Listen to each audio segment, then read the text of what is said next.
Welcome back to the Genius Maltby channel. This episode is going to be less news related and more of a journey through history, discussing another culture, another time period, and another time in which gold and silver served as the dominant currency and unit for monetary exchange in a culture on the other side of the planet from the rest of Western civilization at the time. And it was very high culture, very enlightened and beautiful people, and it's the Japanese people, the nation of Japan. And we're going to talk about the Sakoku Period and the Tokugawa Coinage. You can see some images there of some beautiful gold coins, not perfectly round, but their own interpretation, and they're actually quite interesting looking coins, beautiful in a way. In talking about the coinage period and these coins, I'm not an expert on Japanese history at all. My wife did take a class in college on Japanese history, and I was able to sit in on some of the lectures and read through some of the books that were associated with it. Again, very beautiful culture, beautiful time period. And the Sakoku period that's mentioned here, Sakoku literally means like closed country. It was a period of national isolation, as you can see here from a Wikipedia excerpt. A lot of these are available right online. If you want, you can go on and read about this period yourself. I would encourage you to do so. A period in which no foreigners were allowed into the country, and the Japanese people themselves were not allowed out of the country under penalty of death. Pretty totalitarian rules, and they had some interesting reasons for doing them. Eventually, the West made contact with Japan, what they called the black ships. That's what the Japanese referred to them as due to the black smoke billowing out of the smokestacks. These black ships under Commodore Matthew Perry came and made contact with Japan and eventually forced them to open trade with the West. Here's some text from the Seclusion Edict of 1636. You can read through that quickly there. One of the main reasons for this seclusion and ostracizing the country from the outside world, they were attempting to prevent the influence of the religious entities on the planet at the time, the Spanish and the Catholics and priests and Christians from influencing the nation itself. So at this time, the Japanese were pretty intolerant, or the leadership was anyway, intolerant of outside cultures, outside religions, and they wanted to maintain their intact culture, belief system, and religions rather than be influenced. Again, the main purpose of this channel is not discussing as much the religious aspect or the right and the wrong of totalitarian rules such as this, but we are more taking a look at the coinage of the period and what was their unit of exchange, how did it work, and why did it work for so long. Now let's talk about that immediately. The Tokugawa coinage was a unitary and independent metallic monetary system established by Shogun Tokugawa Ieyasu in 1601 in Japan, and it lasted throughout the Tokugawa period until its end in 1867. So we're looking at a very long period in time with an intact monetary system. And some would say it lasted basically until Japan opened up trade, made contact with the West, and certain events and history itself ended up having a dramatic impact on the Japanese economy, both through imperialism, war, inflation, and modern banking practices that you and I have come to know as the practice of the Western banks, fractional reserve banking, and so on. But as you can see there, starting in 1601, the gold coin there, the standard one anyways, was a certain size. And in reading this, it sounds like over the years, and you can see based on that image there, the coins changed several times in size during different economic periods in which they would either include more gold or less gold into the same unit. This is one of the original and ancient gold mines. I guess you could say ancient, first opened in around 1300s in Japan. Quite a beautiful scene there. Look at that bonsai tree. I love bonsai trees, kind of fascinated by them, and it's just beautiful to see one sitting there right in front of this gold mine. This is where a lot of the gold in Japan came from. Here's some old antiquities from Japan, and what this is a representation of places that people would hide and store gold. You can see different devices there, whether there were hilts of swords or scabbards, and that scabbard there, it looks like it slides to the side, and you can put gold inside of it. You've got that little cup off to the lower right there, and just ways of hiding and moving your gold about. Here's another image of some of the Tokugawa gold. There's some gold coins there to the left. You see a couple of silver pieces upper right, and then a little bronze coin shaped like a ring down there in the corner. The establishment of the Tokugawa coinage followed a period in which Japan was dependent on Chinese bronze coins for its currency. Tokugawa coinage lasted more than 2 centuries and ended with the events of the Boshin War and the establishment of the Meiji Restoration. The first attempt at a new currency were made by Hideyoshi, who developed the large oban plate, also called the Tensho oban, in 1588. From 1601, Tokugawa coinage was minted in gold, silver, and bronze denominations. The denominations were fixed, but the rates actually fluctuated on the exchange market. The material for the coinage came from the gold and silver mines across Japan. To this effect, gold mines were newly opened and exploited, such as the Seido gold mine or the Toi gold mine in Izu Peninsula. That earlier image of a gold mine was the actual Toi gold mine. I believe that's how it's pronounced, Toi or Toi.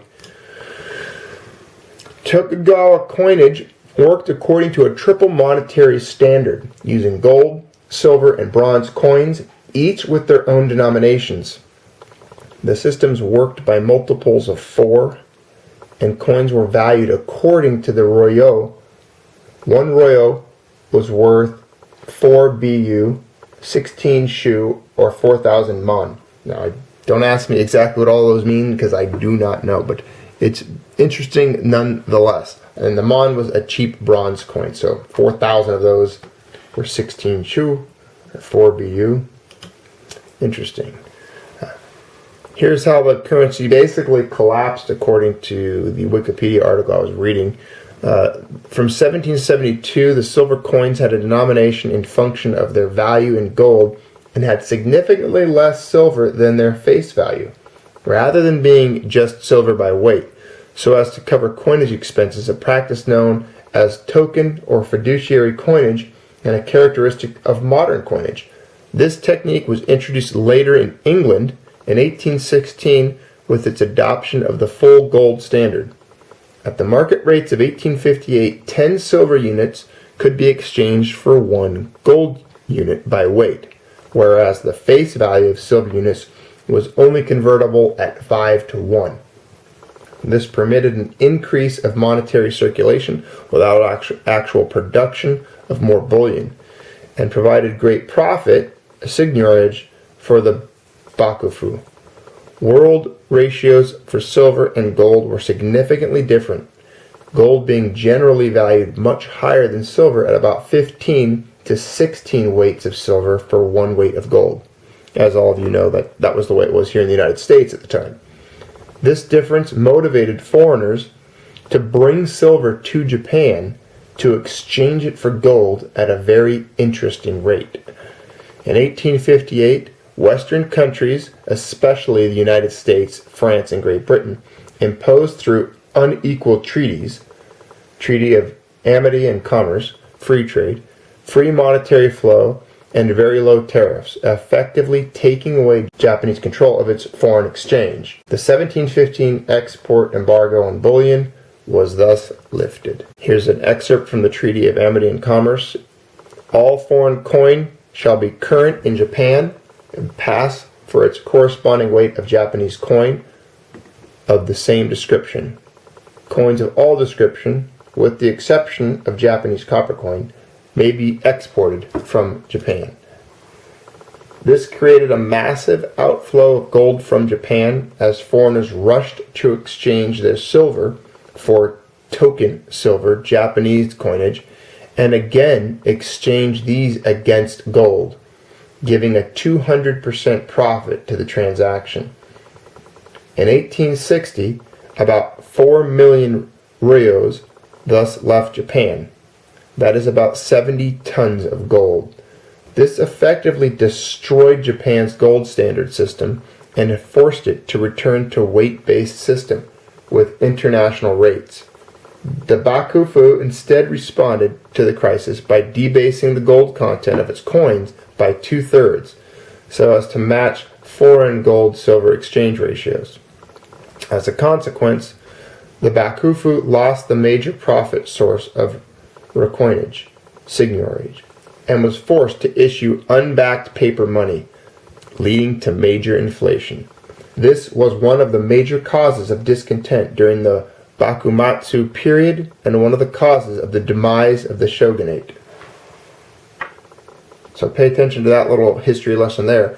Just the issuance of unbacked paper money led to major inflation, which led to the end and the demise of a period in Japanese history. Here you see a koban box called senryo bako, or box of 1,000 ryo, used for transportation. A beautiful box made of wood containing large plates of gold coin. And this is a more modern photograph of some Japanese gold. And this is actually the world record holding gold bar. This is the largest bar of gold, 250,000 grams of 999.9 fine gold. Very heavy, beautiful gold bar. There's actually a window on the side of the case where you can reach in and touch this gold bar. Again, an image of the Toi mine. I'll take a quick look at that real quick and talk about small-scale gold mining is said to have started at Toi around 1370.